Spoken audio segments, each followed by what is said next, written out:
Hey everyone, welcome to my channel. This is Shaheen from Architect Studio. பிரியாணின்னு சொல்லும் போது ஒரு செம்ம ஃபீலிங் வரும் இல்லையா? அதே மாதிரி இருந்தாங்க ஷீர் குருமாவும். நீங்கள் செஞ்சு பாருங்கள், கண்டிப்பாக அந்த ஃபீல் வரும். ஃபர்ஸ்ட் ஒரு பேனில் நம்ம 2 டேபிள் ஸ்பூன் கீ ஆட் பண்ணிக்கலாம். அது மெல்ட் ஆகுற வரைக்கும் நம்ம வெயிட் பண்ணலாம். அதுக்கப்புறம் நம்ம சின்ன சின்னதாக கட் பண்ணி வச்சுருக்க கேஷ்யூ நட்ஸ் ஆட் பண்ணிக்கலாம். பாதாம் ஹாட் வாட்டரில் ஊற வச்சுட்டு அதை ஸ்கின் பீல் பண்ணிவிட்டு அதை ஃப்ளேக்ஸ் மாதிரி கட் பண்ணி ஆட் பண்ணிக்கலாம். அதுக்கப்புறம் டேட்ஸை டீசீட் பண்ணிவிட்டு அதையும் சின்ன சின்ன பீஸாக கட் பண்ணி ஆட் பண்ணிக்கலாம்.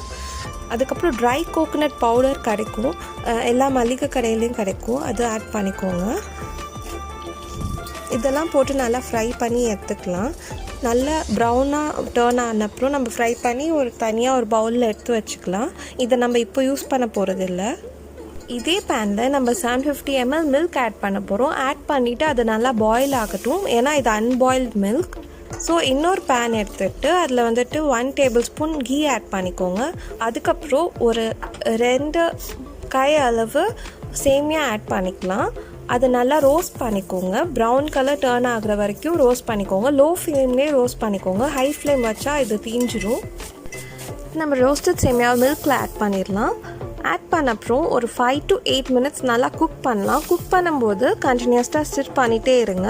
ஸ்டிர் பண்ணாமல் இருந்தால் இந்த கீ மேலே ஒரு லேயராக ஃபார்ம் ஆகிடும். சேமியாவோட குக்கிங் டைம் ஸ்லைட்டாக டிஃபர் ஆகும். ஸோ நீங்கள் செக் பண்ணிக்கோங்க நல்லா குக் ஆகிருக்கான்னு சொல்லிவிட்டு. ஒன்ஸ் குக் ஆன அப்புறம் நான் 2 heaps ஆஃப் சுகர் ஆட் பண்ணியிருக்கேன். அது உங்கள் ஸ்வீட்னஸை பொறுத்து ஆட் பண்ணிக்கோங்க. இப்போ நான் எடுத்து வச்சுருந்த நட்ஸ் ஆட் பண்ணிட்டேன். நட்ஸ் ஆட் பண்ண அப்புறம் நல்லா ஸ்டிர் பண்ணிக்கோங்க. That's it. இப்போது சேமியா ரெடியாக இருக்குது. நம்ம பவுலில் போட்டு சர்வ் பண்ணலாம். நான் டெக்கரேஷனுக்காக கொஞ்சம் நட்ஸ் போடாமல் தனியாக எடுத்து வச்சிருந்தேன். ஸோ அது நம்ம இந்த சேமியா போர் பண்ண அப்புறம் மேலே அதை டெக்கரேஷனுக்காக யூஸ் பண்ணிக்கலாம். இது ஆப்ஷனல் தான். நான் சும்மா 2 இதுக்கு மட்டும் போட்டு காமிக்கிறேன். இந்த மாதிரி நீங்கள் போட்டுக்கலாம், இல்லை ஒரேடியாகவே போட்டு நல்லா மிக்ஸ் பண்ணி கூட சாப்பிட்லாம். 2 வேவும் டேஸ்டியாக தான் இருக்கும்.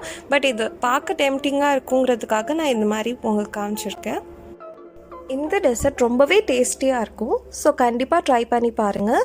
இதை இப்படி சூடாக சாப்பிட்லாம், இல்லைன்னா ஃப்ரிட்ஜில் வச்சு சில்லாகவும் சாப்பிட்லாம். ரெண்டுமே ரொம்பவே நல்லாயிருக்கும். ஸோ ட்ரை பண்ணிவிட்டு உங்கள் சஜஷனை கமெண்ட்ஸில் ஷேர் பண்ணுங்கள். தேங்க்யூ ஃபார் வாட்சிங்.